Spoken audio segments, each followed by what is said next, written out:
الحمد لله رب العالمين والصلاة والسلام على المبعوث رحمة للعالمين وبعد. In the area we live in, we don't have much of a choice for Salatul Jumu'ah. Sometimes I drive for more than an hour to go to attend a khutbah that is reasonable. But there is another issue. The area we're in, the masajid, some of them, the khatib, for example, says, Allah is not like Santa Claus. MashaAllah. And then when it comes to reciting Al-Fatiha, it is clear the Fatiha is invalid. And if Al-Fatiha is invalid, the Salah is invalid. And give also a long khutbah. Other masajid, same issue. They say some horrific things because they don't have the knowledge. They're not qualified to give khutbah when it comes to leading the salah. So many of them can't read Al-Fatiha properly. And if Al-Fatiha is invalid, the salah is invalid. Other people, you can hardly understand their Arabic or English. Long khutbah, horrific way of reading Al-Fatiha. So it looks like this is an issue that while the Ummah is divided, as you know, they agreed on it. This is a unity around appointing people who are not qualified to give khutbah or lead the salah. And some of them, Al-Fatiha is like they read it in a horrific way. So many mistakes. La ilaha illallah.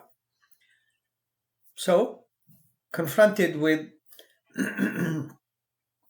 this problem, some of those imams, I don't pray behind them.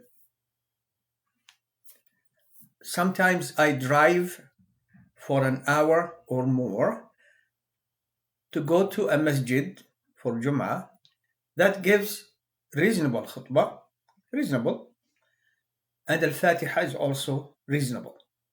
Not perfect, but reasonable. For Eid, we ended up in a masjid where the Imam, I think, gave a reasonable khutbah. Al-Fatiha was good. It was good. But we had a Bayan before we started Salat al-Eid. Now, let me explain. As you know, some brothers from certain backgrounds insist on giving a Bayan before Salat al-Jum'ah, before Khutbat al-Jum'ah. Clearly inventing a bid'ah that Rasulullah sallallahu alayhi wasallam specifically said is prohibited. Naha. Rasulullah sallallahu alayhi wasallam naha, prohibited the khutbah before the khutbah. So they come and sit for a long time. And then they talk and talk and talk and talk. And then the khutbah is the same khutbah. It doesn't matter if you go to this masjid or another masjid that has the same system. It's the same khutbah. And I've been hearing this khutbah like for 40 years or more. And we've been telling the people, why don't you say some English on the khutbah? The scholars allowed it because it's a maslaha mursala, meaning it depends on the need of the people. There are certain things that you have to say in Arabic in the khutbah. Beyond that, the people are coming here to understand the religion. So you give them a part of the khutbah in English. You have to, so they can understand. That's the bayan. The bayan before the khutbah is prohibited. It's a bid'ah. And the people who say that, no, no, no, no, no, we can't give a khutbah in other than Arabic because it's going to be a bid'ah.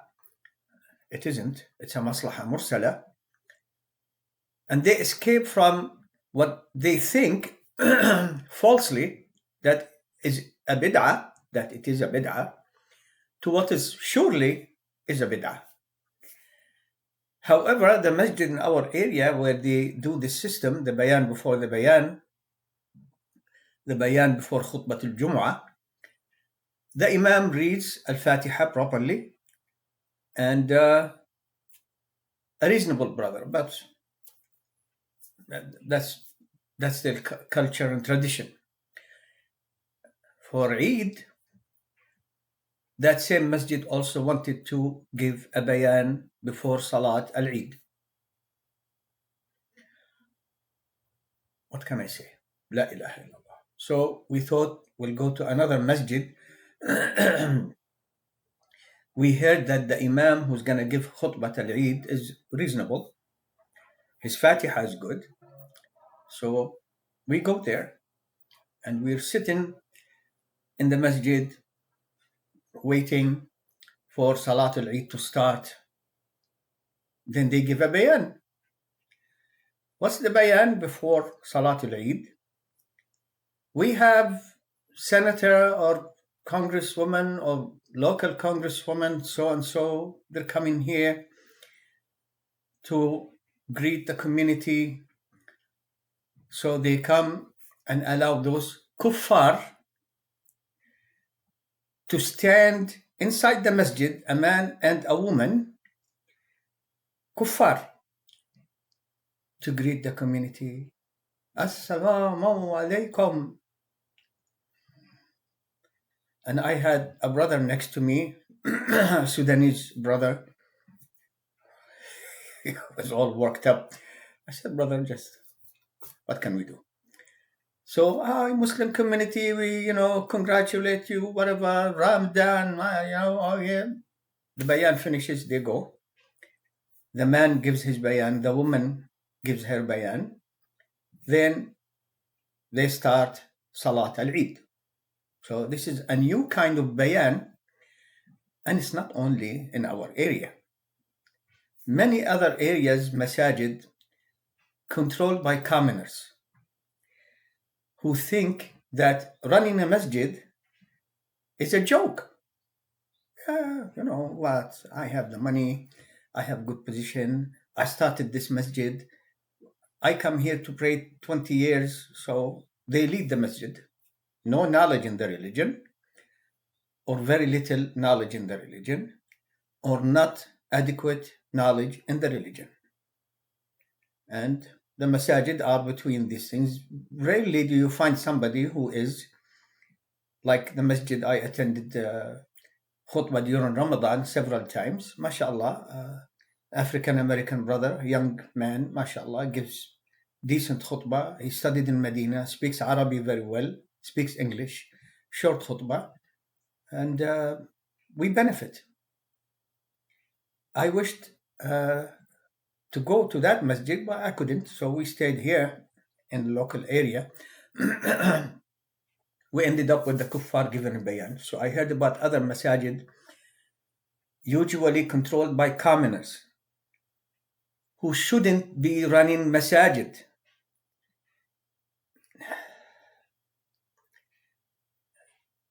Are you allowed in this society here to start a clinic without having the degrees? You're a doctor, you graduated from this and that, you have a license? No, because you're going to be in serious trouble. You didn't study the religion. You have really very basic information about Islam, and I'm having a good thought here about many of them. Why are you running a masjid? Why? This is a serious responsibility with Allah. With Allah. very serious responsibility to lead a masjid, so they can go right and left, up and down. You have no idea what they're doing. And they don't care if you tell them this is halal, this is haram. They don't ask because they're the leaders. And there are so many other examples. We're talking today about this specific issue. Inviting kuffar to speak before khutbat al-Eid, to congratulate the Muslim community about whatever. Why? Is it a joke? They invited some people who are hostile to Muslims. Because, these leaders of the masajid, they're politically, active, have knowledge about politics too. So somebody, their office sends you, you're the leader of a masjid. We would like to attend, this activity at your masjid, to say hi, to say salam to your community. And the office has a name. You have internet, you have a phone. Put the name. How do they vote? Do they vote for the Jews? Do they vote for those who promote LGBTQ plus ABCDEFG? Do they promote hostility to Islam? Just check. For Allah's sake, just check. First of all, don't invite kuffar to the masjid to give a speech. If they want to come attend the salah, men at men's side, women at women's side, wearing proper hijab, and the men not coming wearing shorts, like some Muslim men do. I saw it for Jum'ah. La ilaha illallah.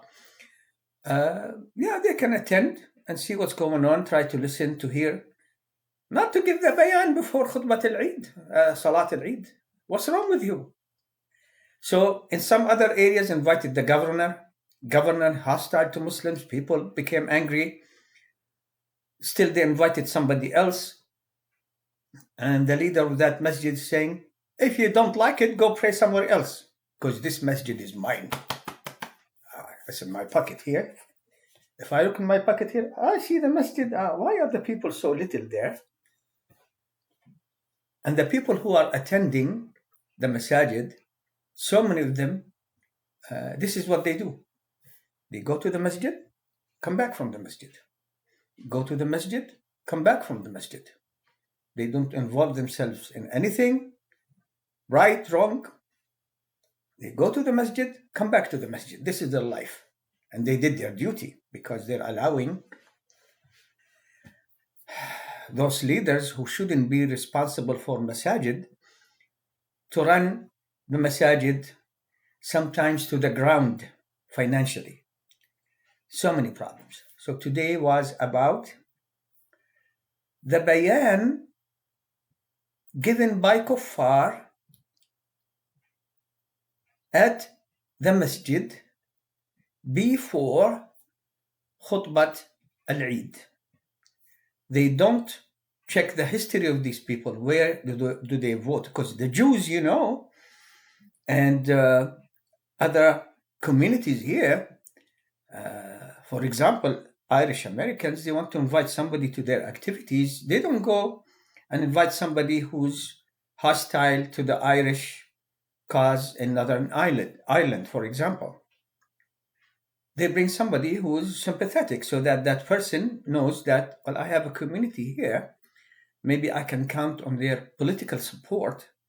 So they benefit. Jews, when did you ever hear of Jews having some of those activities? Yom Kippur, Yom Sagur, Yom whatever, that they brought a Muslim, like me, a student of knowledge, to give a khutbah before their khutbah. Did you ever hear of that?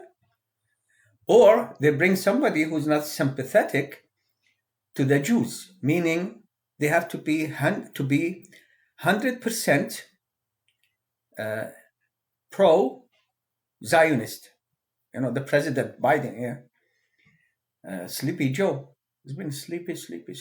He wakes up. The Jews, they, Hamas, cut the heads of children and threw them away. Even his own office said that's a lie. He wouldn't apologize. Take money, take weapons, support, promises, this and that. And he calls himself a Zionist.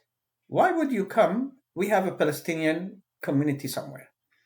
Palestinian activities about letting the people know, for example, and I hope to see this, the names of the towns that the Jews stole the land and change the name of the towns to let people know where Ibn Hajar al-Asqalani came from. Gaza, where the grandfather of Rasulullah sallallahu alayhi wasallam went to visit, Hashim. The scholars of Islam from this town and that town. The Jews would not invite politicians who are not pro-Israel. They have to be pro-Israel. And those who come to those activities with the Jews, they're counting on support and they compete with others, you know. I said we're going to send $16 billion to the Jews so they can continue killing the Palestinians in Gaza, 33,000, 2/3 of them women and children. We need more. The others say, no, I'm going to send 30 billion. 45.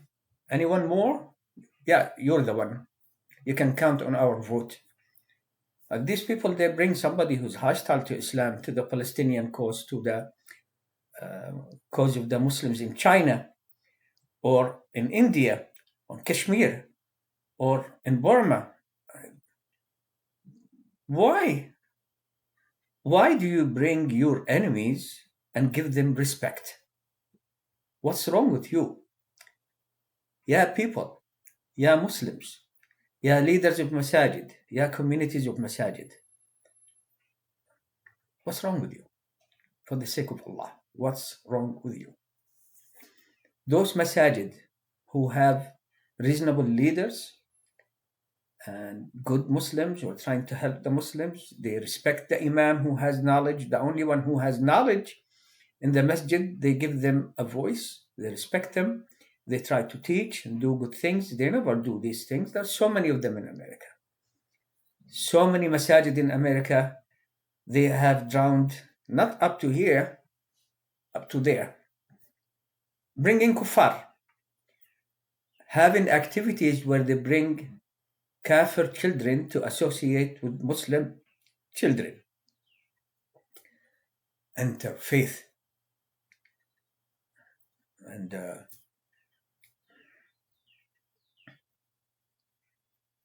And then people, just before they say, Aqim Salah, given khutbah, the Imam saying, oh Allah, help us. Oh Allah, we need this. Oh Allah, support us. Oh Allah.